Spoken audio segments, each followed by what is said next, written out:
Good morning, Your Excellency, Heads of State and Government,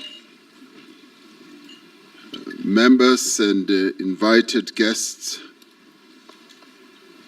heads of regional economic communities, the Secretary General of the United Nations, Mr. Antonio Guterres,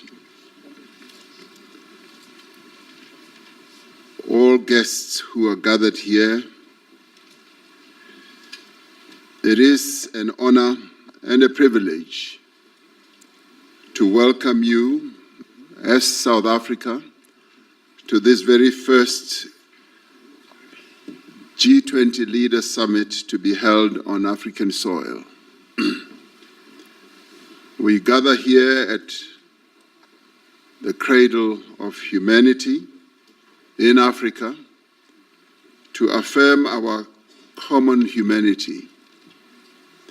We gather here to affirm the value of partnership and cooperation, to finding common solutions to shared problems. Shortly before the dawn of democracy in South Africa, the father of our democracy, Nelson Mandela, said, "The time has come for South Africa to take up its rightful and responsible place in the community of nations." Today, as we open this G20 Leader Summit, South Africa is deeply aware of the profound responsibility that membership of the community of nations places upon us. We also understand the responsibility of being entrusted with the presidency of the G20. In the execution of its task as president of the G20, South Africa has, throughout the past year, through its stewardship of some 130 meetings in various parts of South Africa, in other countries on the African continent, and beyond our shores, including at the United Nations, we have sought to undertake this task with care, with dignity, and with diligence. We have sought at all times to preserve the integrity and the stature of the G20, a premier forum of international economic cooperation. From its initial focus on broad macroeconomic issues, the G20 is now engaged on matters such as trade, sustainable development, health, education, science and technology, agriculture, energy, the environment, climate change, and many others. It has therefore broadened its scope as the challenges of the peoples of the world requires that they should be addressed.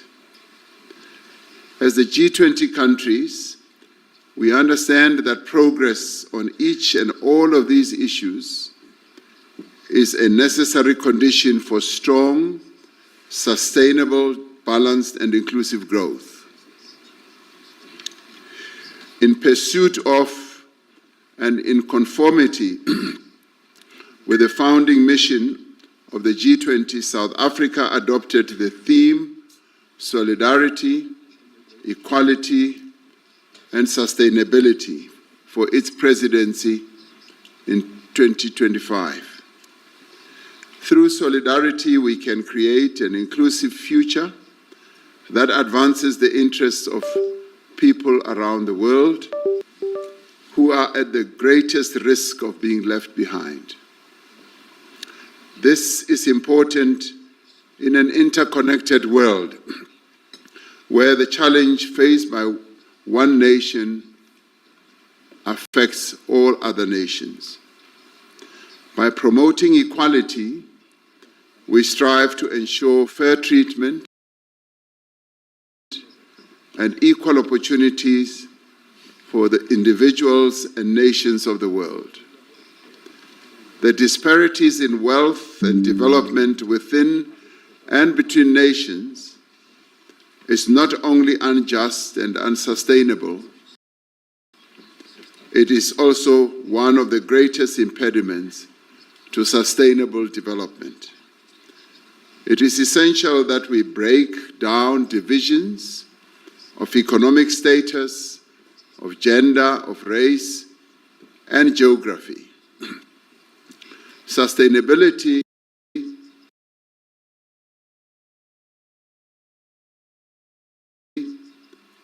involves meeting the needs of the present without compromising the ability of future generations to meet their own needs. As a founding member of the G20, South Africa has sought to ensure that the development priorities of the Global South and the African continent find expression firmly and permanently on the agenda of the G20. This is important not only for the people of Africa and the Global South. It is vital for global stability and security, alleviating resource pressures, managing population movements, and reducing the risk of conflict. We seek stability because it attracts investment, it improves planning and reduces the risk of global economic shocks.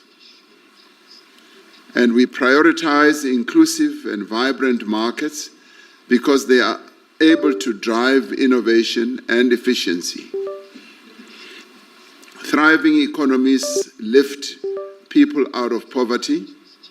They encourage greater investment and trade, and they generate the revenue needed to invest in public goods. The threats facing humanity today, from escalating geopolitical tensions, global warming, pandemics, energy and food insecurity, to inequality, unemployment, extreme poverty, and armed conflict, jeopardize our collective future. It is therefore essential that we make greater and faster progress towards the achievement of the United Nations Sustainable Development Goals by 2030. We welcome the Seville Commitment adopted in June this year, which sets forth a renewed global framework for financing for development. We must use this framework to catalyze development investments at scale in developing economy countries. We must continue the reform of the international financial architecture, ensuring that institutions are strengthened and are more inclusive and are equipped to meet the challenges both of the present and the future. At the beginning of our G20 presidency, we identified 4 high-level priorities. Firstly, we focus on action to strengthen disaster resilience and response. While climate-induced natural disasters affect countries around the world, they have a particularly devastating impact on countries that cannot afford the costs of recovery and rebuilding. We have agreed that it is essential for the global community, international finance institutions, development banks, and the private sector to scale up post-disaster construction. Secondly, we agreed that we must take action to ensure debt sustainability for low-income countries.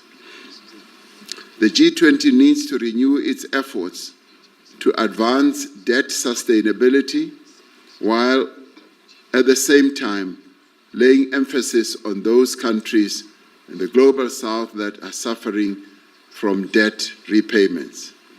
Thirdly, we said we should mobilize finance for a just energy transition,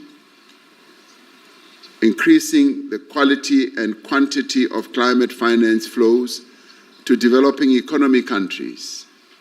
Fourthly, we emphasized the importance of harnessing critical minerals for inclusive growth and sustainable development through the beneficiation of the minerals at the place of extraction. In addition to these four priorities, we have prioritized issues of inclusive economic growth, industrialization, inequality, unemployment, and security and artificial intelligence. Much of the work of the past year will be presented and considered at this meeting. We commend in particular the G20 at 20 review, which provides a detailed account of the path that this organization has traversed as the G20. It describes both our achievements and our challenges and makes proposals on how we can organize ourselves to be more focused on our core mandate. We welcome the work of the G20 Africa Expert Panel, which was led by South Africa's former Minister of Finance, Mr. Trevor Manuel.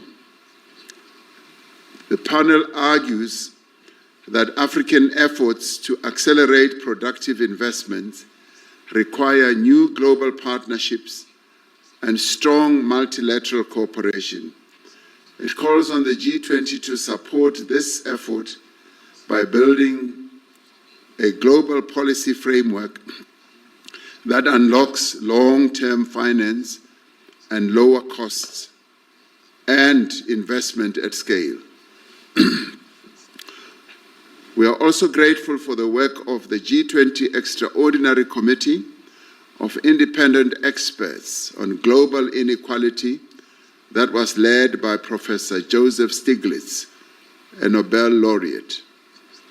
The recommendations of the Extraordinary Committee provide a solid platform on which to launch a renewed global effort to tackle inequality. As this is the first G20 Leaders Summit to be held in Africa, it carries the hopes and must reflect the aspirations of the people of this continent and of the world. We should not allow anything to diminish the value, the stature, and the impact of the first African G20 presidency. This G20 Leaders Summit has a responsibility not to allow the integrity and the credibility of the G20 to be weakened. In fact, from this summit, we should have a sense that the G20 has been strengthened. We thank all delegations that have worked together with us in good faith to produce a worthy G20 outcome document for this historic leaders' meeting. The G20 underscores the value of the relevance of multilateralism. It recognizes that the challenges that we face can only be resolved through cooperation, collaboration, and partnership. The adoption of the declaration from the summit sends an important signal to the world that multilateralism can and does deliver. It sends a message of hope and solidarity across the world. It tells the world that as the leaders of the G20, we will keep fast to our solemn pledge to leave no person, no community, and no country behind. With those words, I therefore declare the G20 Leaders Summit open. And thank you.